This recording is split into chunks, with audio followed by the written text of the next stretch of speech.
I feel sorry for whatever woman settles for this, she said about our apartment. So I let her leave for her rich boyfriend. Now she's back begging, and I don't even care. Hey viewers, before we move on to the video, please make sure to subscribe to the channel and hit the like button if you want to see more stories like this. Thanks. 3 years. That's how long Jessica and I had been together when she delivered the line that ended everything. 3 years of shared meals, Netflix binges, and lazy Sunday mornings. 3 years of me thinking we were building something real. I should have seen it coming. The signs were there for months. The way she'd gotten quieter during our usual evenings together, always scrolling through Instagram instead of talking. How she'd started mentioning David from her marketing team more frequently. David drives this amazing Porsche, or David took clients to that new rooftop restaurant downtown. I figured it was just work stress, or maybe she was feeling stuck in her career. I was coming home from my job at the insurance company that Tuesday when I saw the boxes. Cardboard boxes stacked by our front door, some already sealed with packing tape. My stomach dropped, but I told myself maybe she was just decluttering. Jessica had been talking about Marie Kondo and minimalism lately. Jess, I called out, setting down my keys on the small table we'd picked out together at Target 2 years ago. She emerged from the bedroom carrying another box, her face set in that expression I'd learned meant she'd already made up her mind about something. She was dressed nicer than usual for a Tuesday evening. The black dress she usually saved for work presentations, her hair done. We need to talk, she said, not meeting my eyes. I looked around our living room. More boxes. The framed photos of us were gone from the mantel. The throw pillows she'd insisted on buying were nowhere to be seen. What's going on? I asked, though part of me already knew. She set the box down and turned to face me fully for the first time. Mike, I'm leaving. I found a place downtown. The words hit me like cold water. What do you mean, leaving? Did something happen? Are we? Is this about money? I know the apartment isn't fancy, but we've been saving for… It's not about money, she cut me off. Then she looked around our living room. Really looked around, and her expression shifted to something I'd never seen before. Disgust. Pure disgust. God, I can't believe I lived like this for 3 years. I followed her gaze, trying to see what she was seeing. Our secondhand couch that we'd found on Craigslist, the one she'd been excited about because it was real leather. The 43-inch TV we'd bought on sale last Black Friday. The curtains we'd picked out together at HomeGoods, laughing about whether the pattern was too bold. What do you mean? We've been happy here. She let out a laugh that wasn't really a laugh. Have we? Mike, look around. Really look. I did look around. I saw the home we'd built together. The bookshelf where her romance novels sat next to my Tom Clancy paperbacks. The kitchen where I'd made her chicken parmesan every Sunday. The dining table where we played cards on rainy nights. She gestured broadly at everything. The furniture, the decorations, the life we'd created. This secondhand couch, that tiny TV, those clearance store curtains. I feel sorry for whatever woman settles for this. The words landed like a punch. I actually felt my chest tighten, like I couldn't get enough air. She wasn't just leaving me. She was looking at our entire life together like it was something pathetic, something to be ashamed of. I thought you liked our home, I managed to say. I convinced myself I did, she said, already moving toward another box. But David's place has floor-to-ceiling windows and a view of the city. This looks like a college dorm room. David. Of course it was David. When did this start? I asked. With him. She paused in her packing, and for a second, I thought I saw something like guilt cross her face. But it passed quickly. It's not about him, Mike. It's about me finally wanting more from life than safe and predictable. Safe and predictable, I repeated. Is that what I am to you? You're a good guy, she said, and somehow that felt worse than if she'd just called me an asshole. But I need more than good. I need exciting. I need someone who wants to build something bigger than this. She waved her hand around again, dismissing 3 years like they were nothing. So our 3 years meant nothing? They meant I learned what I don't want. That was it. No apology. No acknowledgement of what we'd shared. Just a cold assessment that I was a learning experience she was ready to move past. I stood there watching her pack the last of her things. She moved efficiently, like she'd been planning this for weeks. Maybe she had been. When she was done, she turned to me one last time. I'm not trying to hurt you, Mike. But I need more than this. David gets that. He understands ambition. And I don't. You're content working the same job, living in the same apartment, doing the same things every weekend. There's nothing wrong with that, but it's not enough for me anymore. She grabbed her purse and keys. I'll come back for the rest this weekend when you're not here. And then she was gone. Just like that. 3 years reduced to a Tuesday evening conversation and some cardboard boxes. I sat on our secondhand couch for a long time that night, looking around the apartment she'd found so disappointing. The silence was different now. Not peaceful like it used to be when we'd both be reading or watching TV. Just empty. The first few weeks were brutal. I kept expecting her to walk through the door, or to wake up and find out it had all been some horrible dream. I'd catch myself buying her favorite yogurt at the grocery store, or automatically recording shows she liked to watch. But she didn't come back. Instead, I started seeing her Instagram posts.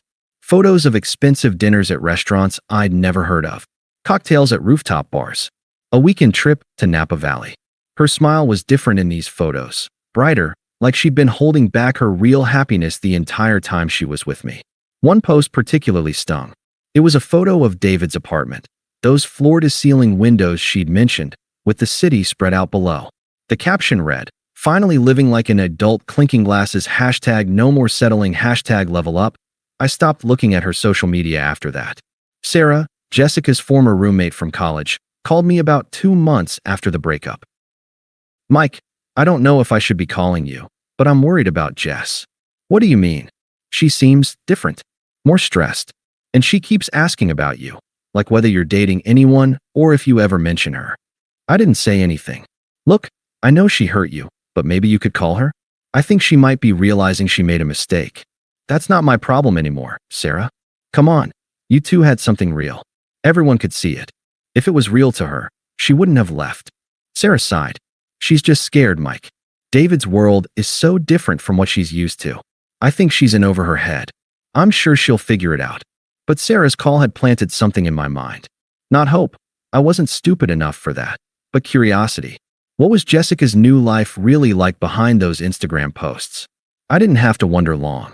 About a week later, Tom from work mentioned seeing her at a coffee shop downtown, looking rough. When I pressed him for details, he said she seemed tired and kept checking her phone anxiously. "She asked about you, actually," Tom said. "Wanted to know how you were doing." "What did you tell her?" "That you were doing great." "Which you are, man. You've seemed happier lately." He was right. I had been feeling better. Not happy exactly, but clearer. Like fog lifting. I'd started cooking actual meals again instead of living on takeout.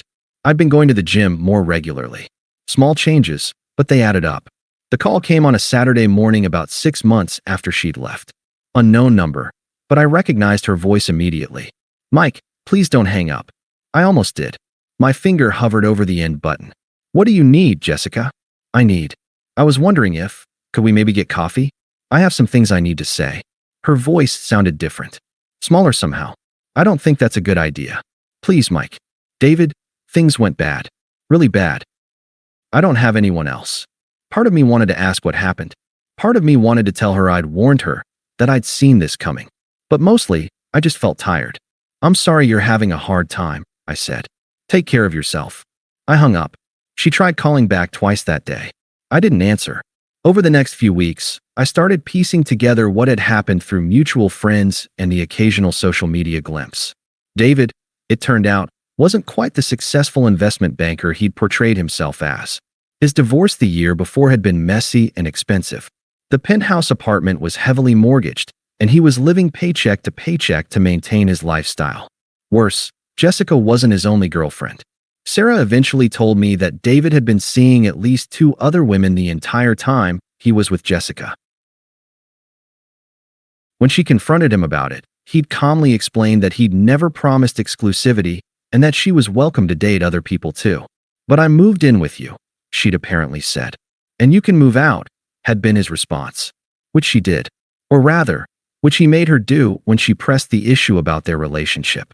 By then, Jessica had quit her job to focus on supporting David's career, attending client dinners, networking events, playing the part of the successful girlfriend. Without income and having burned bridges at her old company, she couldn't afford her own place. I learned all this secondhand, through Sarah and other mutual friends who seemed to think I should care. They painted it as a cautionary tale, like Jessica had learned her lesson and deserved sympathy. I didn't feel sympathy. I didn't feel satisfaction either, exactly.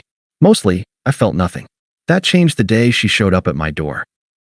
I was getting home from the gym on a Thursday evening when I saw her sitting on the steps outside my apartment building. She looked different, thinner, and her hair wasn't styled the way it used to be. She was wearing jeans and a sweatshirt I recognized from when we were together. "Hi, Mike."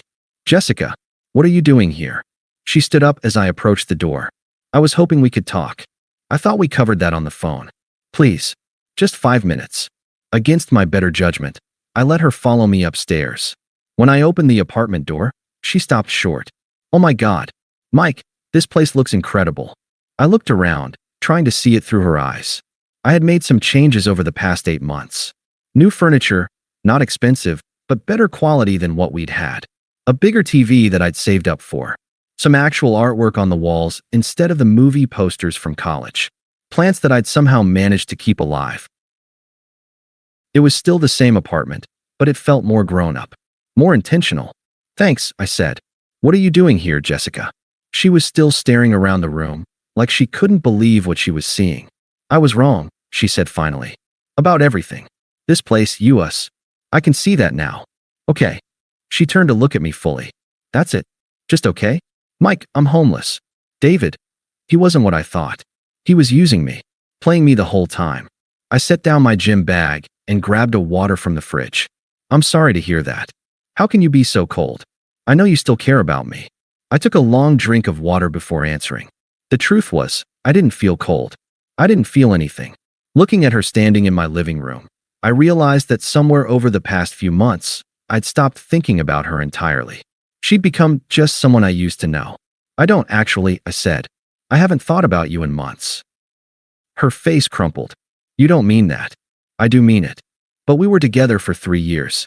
You loved me." "I did love you," I agreed. Past tense. She started crying then. Not the pretty crying from movies, but the messy, desperate kind. "I made a mistake, Mike. A huge mistake. I see that now. You were good to me. You were real." I watched her cry and felt nothing. No urge to comfort her. No satisfaction at seeing her pain. Just a distant sort of observation, like watching a sad movie about strangers. "I need help," she said through her tears. "I don't have anywhere to go. Sarah's couch is only temporary, and I can't afford first month's rent anywhere decent. I lost my job recommendation because of how I left, and David, he made sure I couldn't get hired anywhere in marketing downtown. There are shelters that can help," I said, "and temp agencies for work." She stared at me like I was a stranger. "Shelters? Mike, it's me. It's Jessica. I know who you are." "Then how can you just not care? After everything we shared?" I thought about that for a moment. How could I explain that everything we'd shared had been recontextualized by that moment when she'd looked around our home with disgust? That her cruelty had somehow freed me from the hold she'd had on me? "You made it clear that what we shared wasn't valuable to you," I said finally. "So it stopped being valuable to me too." She was quiet for a long moment, just crying. Then she tried a different approach.